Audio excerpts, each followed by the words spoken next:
এই যে আজকের যে ক্রাইসিস আপনারা দেখছেন যে ডক্টর ইউনূস সাহেব বলেছেন যে উনি পদত্যাগ করতে চান, উনি যে 48 ঘন্টা একটা সময় নিয়েছেন সেই 48 ঘন্টা আজকে শেষ হয়ে যাবে, এর মধ্যে রাজনৈতিক দলগুলোর বিভিন্ন কার্যক্রম। তো এই ক্রাইসিসটা ঠিক কখন শুরু হলো? আপনারা যদি খুব ভালো করে দেখলে দেখবেন এর চেয়েও বেশি সমস্যা, অনেকগুলো আন্দোলন, শাহবাগে আরও অনেক ধরনের সমস্যা, পুরো রাস্তাঘাট বন্ধ হয়ে যাওয়া, রাহাজানি, ছিনতাই, এগুলো কিন্তু বেড়ে গিয়েছিল। সেই সব মুহূর্তেও কিন্তু ডক্টর ইউনূসকে বলতে হয় না যে আমি পদত্যাগ করব। কিন্তু এখন তিনি কেন বলছেন?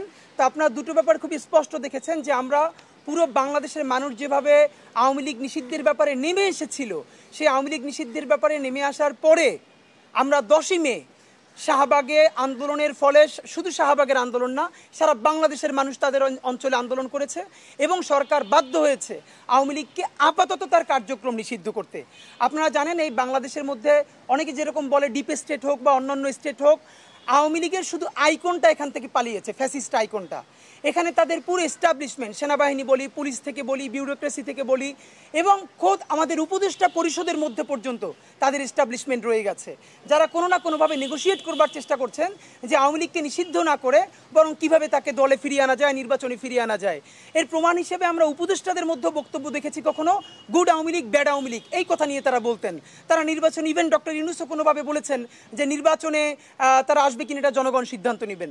তো আমরা, জনগণ যখন রায় দিয়েছে, সরকার বাধ্য হয়েছে এই আওয়ামী লীগকে নিষিদ্ধ করতে। আপনারা খুবই খেয়াল করেন সেদিন সরকার দুটো কথা বলেছে, আওয়ামী লীগের কার্যক্রম নিষিদ্ধ করা হয়েছে, একই সাথে আমরা জুলাই ঘোষণাপত্র দাবি করেছিলাম যে এই ঘোষণাপত্র দিতে নিয়েও আবার রাজনৈতিক বিভেদের কারণে দেওয়া যায় নাই, এবং সরকার 30 কার্যদিবস চেয়েছিল। তিনি বলেছে 30 কার্যদিবসের মধ্যে সরকার রাজনৈতিক সকল স্টেক হোল্ডারদের সাথে কথা বলে জুলাই ঘোষণাপত্র জারি করবেন। আপনাদেরকে স্পষ্ট বলে রাখি, যতক্ষণ না পর্যন্ত জুলাই ঘোষণাপত্র জারি হয় ততক্ষণ পর্যন্ত আওয়ামী লীগ যে নিষিদ্ধ হয়েছে এটার কোনো কার্যকারিতা নাই। এর কারণ এই সরকার একটা সাময়িক নিষেধাজ্ঞা দিয়েছেন এবং সেটা নির্বাহী আদেশেই দিয়েছেন। এটা চূড়ান্ত হবে ট্রাইব্যুনালের, আদালতের রায়ের মাধ্যমে এবং দীর্ঘ বিচারিক প্রক্রিয়ার মধ্যে। তো কালকে বা পরশু যদি নির্বাচন হয়ে যায়, পরের যে কোনো সরকার এসে দিল্লির প্রেসক্রিপশনে যদি সেই সাময়িক প্রত্যাহার তুলে নেয় তাহলে কিন্তু আওয়ামী লীগের ফিরে আসতে আর কোনো বাধা নাই। দ্বিতীয়ত আপনাদেরকে জানাই, জুলাই ঘোষণাপত্র যদি না হয়, শুধু ঘোষণাপত্র হলেই হবে না, সেই ঘোষণাপত্রকে সাংবিধানিক মর্যাদা দিয়ে জুলাই সনদ প্রকাশ করতে হবে।